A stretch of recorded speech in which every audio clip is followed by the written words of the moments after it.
Okay, today's topic is strides. One of my favorite all-time kind of speed things to get into because it's kind of the beginning of a workout or the beginning of a season. Okay, let's get into it. So why do strides? Honestly, they help a lot of different things. They help improve your running form, they help speed, they help efficiency, they help warm your body up, they help prevent injuries. They're just all around these tiny little things that can go a long way for you. So what exactly is a stride?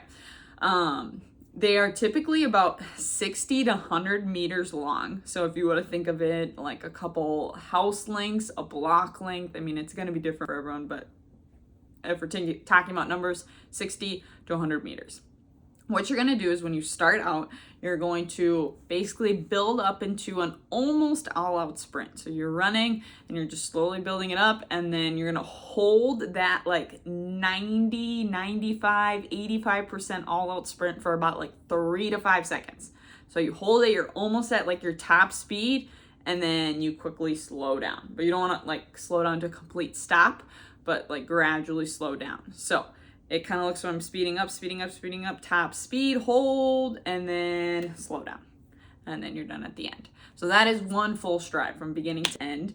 After you do one, what you're going to want to do is make sure that you rest. You don't want to just go back and forth and do them one right after the other. You want to make sure that you're recovered, you catch your breath. It might take 1 minute, it might take 3 minutes. Catch your breath and then do one again.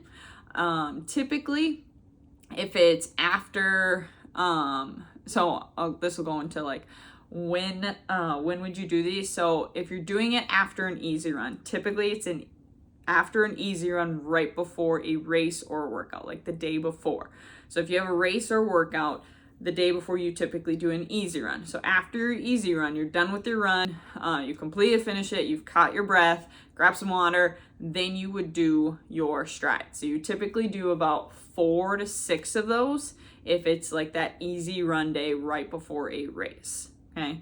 So then if you are doing it, the other time that you would do it is right before a workout or right before a race. So you would warm up, you would do your dynamics. So you stretch, warm up, do your dynamics, and then like 5 to 10 minutes before you race or before you work out, you would do some strides. I typically don't do them as much.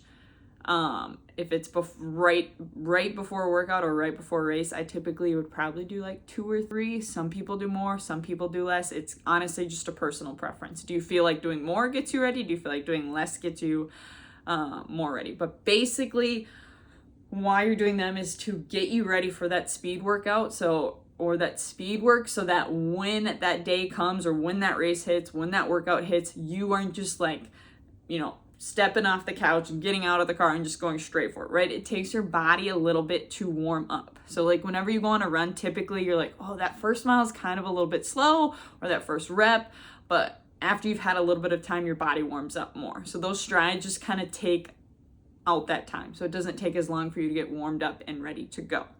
Now, who is this for? This is literally for anyone. That's why I love these, is because even if you're a beginner runner, you can do it after an easy run. Even if you don't have a workout the day before, it honestly, like, I like incorporating them like in between weeks 2, 3 when you first start running, because it just gets you excited to like get faster, and it teaches your body, oh, this is how we run fast. This is the form. I'm going to get used to this. I can do this. I can be fast. And it's just like a short little introduction. So, and then where would you do them? You could do them literally anywhere. You can do them on the road. You can do them on a sidewalk. My favorite place is to do it on the grass barefoot, but make sure the ground doesn't have any things that you might step on. And then one last thing that I forgot to mention is typically, if you are doing it before a workout or before a race, sometimes you can even put like your racing shoes on, so you can test it out and feel, what does it feel like to be in my racing shoes or my workout shoes?